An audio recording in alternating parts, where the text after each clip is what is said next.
Hey, what's up, y'all? My name is Rochelle Groh, and I'm the host of Allergic to Small Talk. I'm an expat living in the UK. I own 2 businesses, have my executive MBA from Pepperdine University, and I come riding dirty, having fallen from the polished corporate world. Allergic to Small Talk is a show about how to grow your small business through networking, plus the tools and resources needed to develop your foundation as a business owner. If you're allergic to small talk, get ready for big conversations that are delivered to you in bite-sized chunks that you can implement right away to transform the way you view, operate, and grow your business. This is Allergic to Small Talk by Cut Class.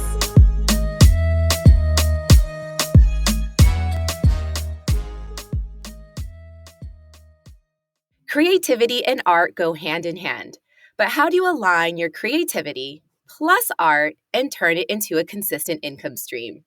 If you're in the creative space, like an artist, a graphic designer, or an art or creative director or DJ, you'll love this episode because you're going to learn how to treat what you love as a business so you can generate a consistent income stream. The good news is you don't need to sacrifice your creativity to be a business person. They can complement and run alongside one another. What's up, y'all? Welcome back to Allergic to Small Talk. You can catch me here every week or say what's up to me on Insta at It's Row Grow. All right, let's dive into this episode. I have an exciting guest for you on today's show, and his name is Amani Roberts. Amani is a DJ, music producer, podcaster, and author. What I really love about him is that he took his DJ career beyond the decks and completely shifted his perspective on how he views his craft, not only in his space of creativity, but in his place of business. The focus of our show today will be on his book, DJs Mean Business. Amani's going to share how one night behind the turntables can spin your company into success. Amani, welcome to the show. Thank you very much for having me. It's good to be here. Excellent. So I really loved your book and I really loved the insights that I was reading. And I just wanted to ask you, what was your purpose behind writing the book? What was the inspiration? I had a couple pieces of inspiration. First was to really let people know that DJs are more than just button pushers, that there's a lot that goes on behind the decks before we get on the decks after. And so I wanted to share that in terms of my perspective with the people. And I also wanted to continue to build my own personal brand because once you become an author, that opens up more opportunities and that further establishes me as being a subject matter expert and just a leader in the creative space. So those were probably the 2 or 3 main reasons I wrote the book. Awesome. So when we dive into DJs Mean Business, what are we going to learn? You're going to learn kind of the thought process that DJs put behind the different time slots of their sets. We're going to learn how it relates to business. You're also going to learn some creative ways of getting feedback, like I gave the Uber example in there. And then you're just going to learn just how talented DJs are. We have to quadruple, quintuple task behind the deck. So it's not just playing the music and going to the next song. So those are many of the things you're going to learn, and you're going to see how it relates to also growing a business and how it might surprise you that it's closely related to growing a business. I love it. So let's dive into the business aspects of DJing. A lot of my friends that are creative, they're just so awesome with their craft. And when they focus on turning that craft into a business, sometimes they get a little confronted or sometimes it's a bit challenging for them because there's like a lack of systems and structures that helps make their business thrive. So can you kind of dive into what does it take in order to really make that transition from, yes, you love your craft, but how do you make that transition to turning it into a business? I think it starts with making sure you have some of the basics in, like, website, email, newsletter, definitely active social media, some of those basics. I think also if you get with a team of people who are creatives as well, like I'm part of a mastermind group, that will help make sure that you're kind of staying on track and also help hold you accountable. And then every once in a while, it's okay to get some coaching, like, get some help as you want to kind of level up and do that. And I think if you add those 3 elements, that will give you the opportunity to take your creative passion and make it a business. Then you have to set up systems, of course, whether it be accounting, lead referral, lead generation, follow up. But I think the first three things will help you establish a strong foundation. That's so cool, Amani. I really like that. And for those of you who don't know what a mastermind is, it's basically where a lot of different people get together. But for example, there could be a mastermind that's focused specifically on lead generation. So that could be like trying to get leads into your business for a particular product or service that you're offering. And maybe you don't know exactly how to do that. So you bring all of these people together with what we call a mastermind, and they will help you get there. So if there's like a particular task or problem that you're stuck in or on in your business, there's always going to be a resource that you can lean on to get that expertise. That's a really great example, Mani. I love that. As many of you know, our team at Cut Class is passionate about helping people transition from their 9 to 5 to building a business that they love. Why? Well, I'm glad you asked. I remember climbing the corporate ladder, getting my executive MBA, and making great money and driving a fancy car. But at the end of the day, I was frustrated and miserable because I was doing everything that I thought I was supposed to be doing to hit success. It wasn't until I completely unplugged from what the world always told me would make me happy that I was able to find my genius zone and turn it into a business. I now have the freedom around time and finances that I've always wanted. So if you're in a similar situation where you're in a 9 to 5 that's frustrating and unfulfilling, and you're thinking about starting a business so you can control your time and finances, then let's hop on a call and let's talk about creating your new future. A link to book a call will be in the show notes.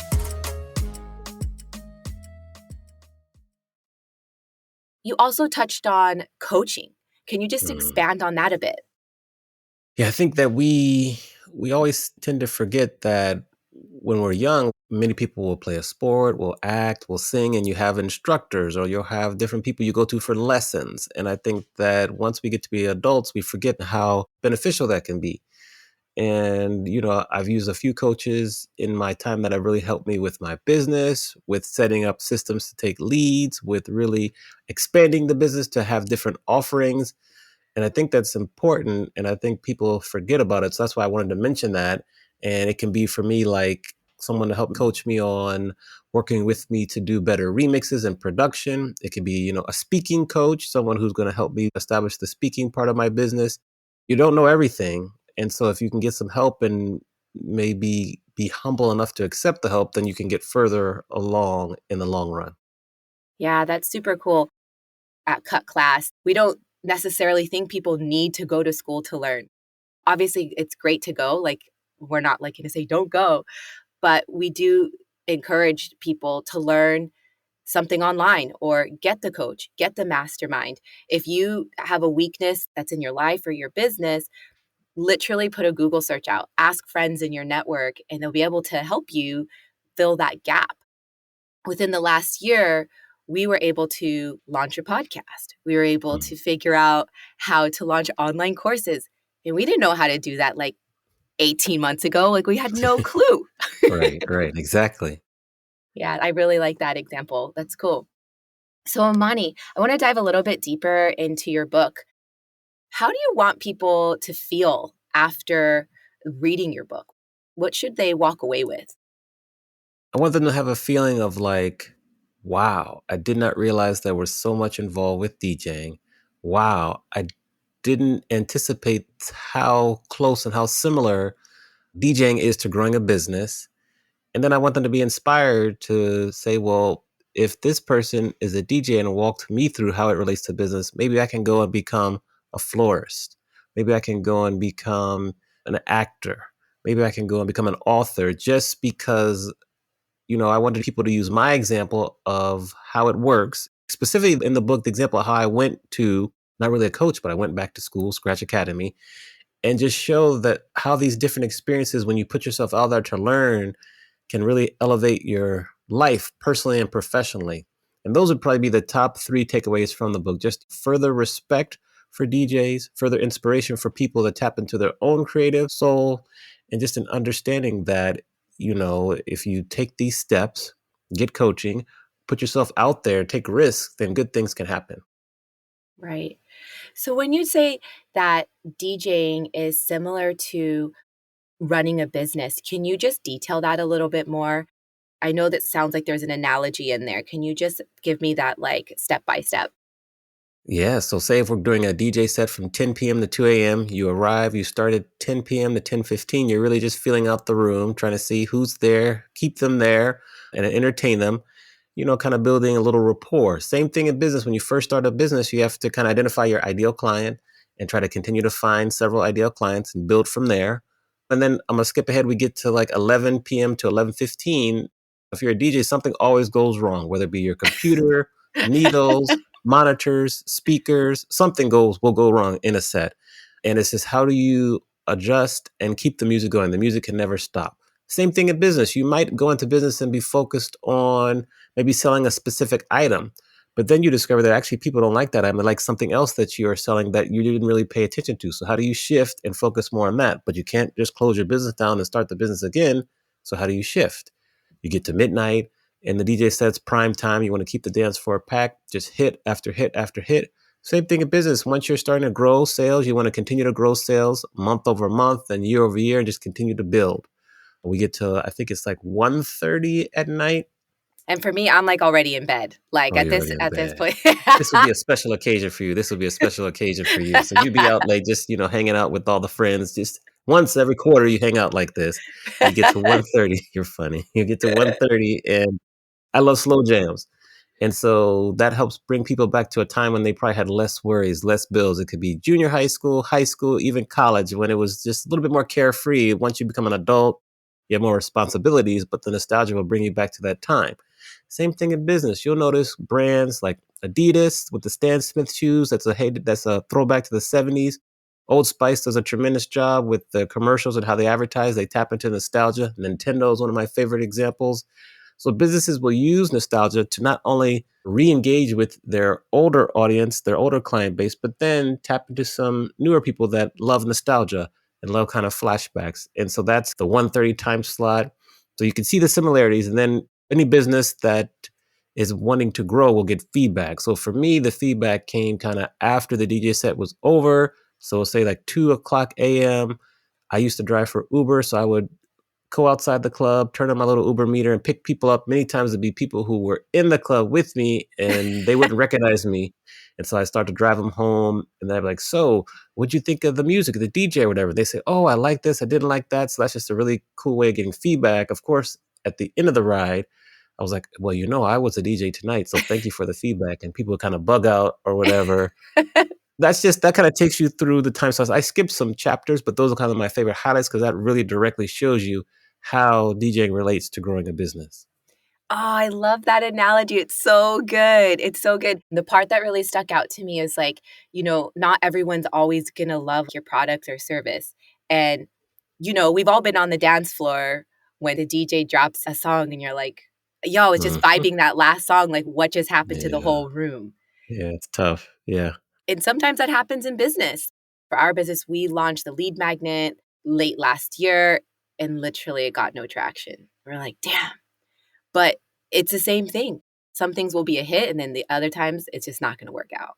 Well, better to have tried the lead magnet than to be wondering if it would work. That's the same thing with DJing. Like, you could have a really popular song. Then you have this new song that you love and you think people will love it. So you're going to sneak it in between the two popular songs. And just like you said, maybe it clears the dance floor. Maybe it brings more people to the dance floor, but you don't know if you don't try. So within every DJ set, there's 40, 50, 60 different risks you take by what you play and when you play it, but you don't know how it's going to work until you do it. So we can't be paralyzed. We just have to go for it. Right. Very cool. So, Amani, is there any other knowledge bombs you want to drop on the audience today about DJs mean business or just with business in general? Lately, specifically since probably like March 2020, I've been really on kind of the live streaming bandwagon. I'm gonna do a lot of work on Twitch, and I think that that's a hidden gem. Whether you choose to live stream on Twitch, Facebook, Instagram, YouTube, I think that live streaming, which I like to view it as live interactive TV, I think that's a really good way to meet your potential customers where they are, but also develops a really strong community around your brand. And that's something I've learned and seen in the past 21, 22 months, almost 2 years. And I just think that more creatives should take advantage of that. And you can live stream on LinkedIn also, but definitely people are kind of moving past and have higher expectations than just maybe putting up a photo on a blog post. Like they want to interact with you on a consistent basis. And once they see you out there, it just helps. So that's probably another aspect that I've learned the last 2 years that I've tried to implement into my business. It's led me to also create a opportunity to do like game shows, interactive shows, both with corporate clients, but then online. So that's kind of the newest thing that I'm really, really pushing and just really trying to continue to learn about. That's awesome. And I think it's great that people, try things that are outside of what they're normally doing in their everyday. That's super, super cool. Can you explain a little bit like what is Twitch? Because I've heard of it, but for me Mhm. personally, I know what live streaming is, but like I don't know what Twitch is specifically. Like how is it different from like Instagram? Twitch is a live streaming platform, so it's built for live streaming. It was primarily for gamers kind of back in the day, but now you have a lot of musicians, a lot of DJs, a lot of creatives that are on there. And it's really just a community where you would live stream there. People would join your room, we'll say. There's a chat box going, you follow the chat, but then the systems that they have built in to allow people to support you while you're streaming and while you're not streaming. For example, people can subscribe to you at different levels, whether it be $5, $10, or $25 a month. People can, what they call on Twitch, like throw bits, which is like virtually tip you during your sets or whatever, or your streams. It sets that up and it just allows people to find you all over the world. Before I started Twitch, I was pretty much regionally based, like LA, Vegas, San Diego, maybe a little East Coast because that's where I grew up. Right. But now, since I started streaming on Twitch, I have and work with people in the UK, in Toronto, in Australia, in New Zealand, in Africa, in the Netherlands. Then you take the United States, it could be Texas, Miami, Atlanta, New York, Chicago, Detroit, Seattle, Phoenix, like everywhere.